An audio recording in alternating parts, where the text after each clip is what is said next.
এবার এখানে ডেটাতে যাচ্ছি, ডেটা থেকে ডেটা ভ্যালিডেশন থেকে লিস্টে যাব, সোর্সে যাব, এখানে ইনভয়েস ডেটাতে যাব, এখানে এই লিস্টটা সিলেক্ট করবো, জিএসটি ছাড়া কিন্তু লিস্টটা পুরো সিলেক্ট করলাম, করে ওকে করে দিলাম। তাহলে দেখো এখানে এই লিস্টটা চলে এলো। ঠিক আছে, এবার এখান থেকে ইকুয়াল টু লিখবো এখানে, হ্যাঁ ক্লিক করবে, ইকুয়াল টু ভি লুকআপ নিলাম, লুকআপ ভ্যালুতে এটা নেব, কমা টেবিল অ্যারেতে ইনভয়েস ডেটাতে যাব, এখান থেকে এতটা পুরো সিলেক্ট করব, F4 বাটন প্রেস করবো, এখানেই থাকবো কিন্তু, কমা এখানে হচ্ছে কলাম ইন্ডেক্স নাম্বার কি বার করতে চাইছি, অ্যাড্রেস 1 2 2, কমা এক্স্যাক্ট ম্যাচ বা 0 লিখতে পারো, ব্র্যাকেট ক্লোজ করলাম, হয়েছে, এন্টার। তাহলে এইভাবে চলে আসবে। এটাকে আমরা কি করব, হোমে গিয়ে র্যাপ টেক্সট করে দেবো আর এটা উপরে তুলে দেবো। তাহলে এবার এখান থেকে তুমি যা চেঞ্জ করবে সেই অনুযায়ী এটা চেঞ্জ হয়ে যাবে। ঠিক আছে, এইবার এখানে আসছি, এখানে হচ্ছে প্রোডাক্টের লিস্ট সিলেক্ট করছি, এখান থেকে ডেটা ভ্যালিডেশন, এখান থেকে লিস্ট, সোর্সে যাব, যাওয়ার পর আমি এখান থেকে ইনভয়েস ডেটাতে যাব, প্রোডাক্টের লিস্টটা নেব, নিয়ে ওকে করব, চলে এলো। ঠিক আছে, কোয়ান্টিটির ক্ষেত্রে যাচ্ছি, ডেটা ভ্যালিডেশন, লিস্ট, সোর্সে যাব, ইনভয়েসে যাব, কোয়ান্টিটি 1 থেকে 10 সিলেক্ট করব, ওকে করব। তার মানে এটার ক্ষেত্রেও সেম হয়েছে। প্রাইসের ক্ষেত্রে ইকুয়াল টু ইফেরার নেব, ইফেরার নিলাম, ব্র্যাকেট ওপেন, ভি লুকআপ নিলাম, প্রোডাক্ট, কমা ইনভয়েস ডেটাতে যাব, পুরো ডেটাটা চুজ করব, F4 প্রেস করব, কমা দেবো, 2 লিখবো, কমা দেবো, 0 বা এক্স্যাক্ট ম্যাচ, ব্র্যাকেট ক্লোজ হলো। ইফ এরর দিয়েছি বলে কমা দেবো, inverted comma open space inverted comma close, bracket close. ঠিক আছে, এন্টার এলো।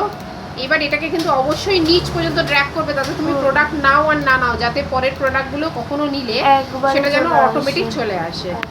ঠিক আছে, হয়ে গেল এটা।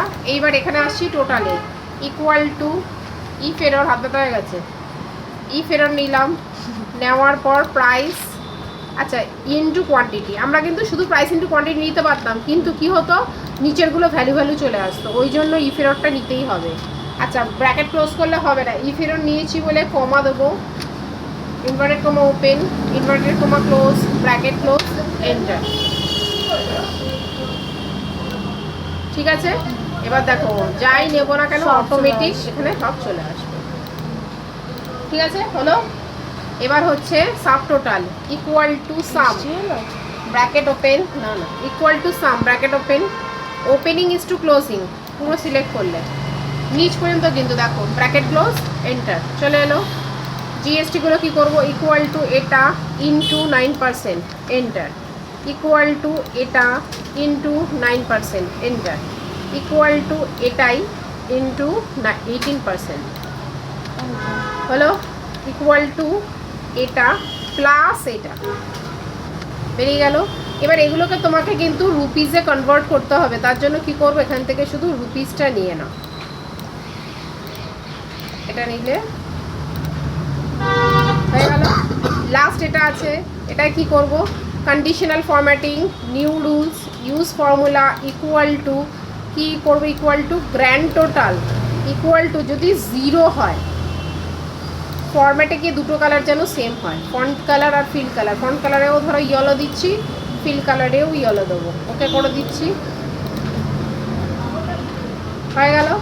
এইবার আমি এখান থেকে ধরো এইটা ডিলিট করে দিচ্ছি, তাহলে আমার কি 0 হয়ে গেল, এটাও চলে গেছে। আবার যখনই কোনো প্রোডাক্ট নেব তখন দেখো সাইনটা চলে আসছে, সাইনটা করে রাখবে, তাহলে সাইনটা শো করবে। ধরো আমি এখানে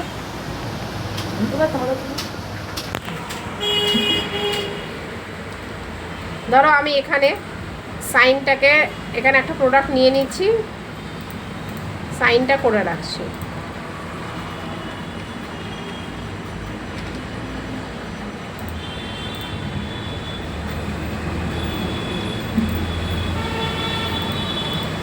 আমার এটা ছিল, এখানে ধরো লিখছি, এখানে আমি ধরো নামটা লিখেছিলাম।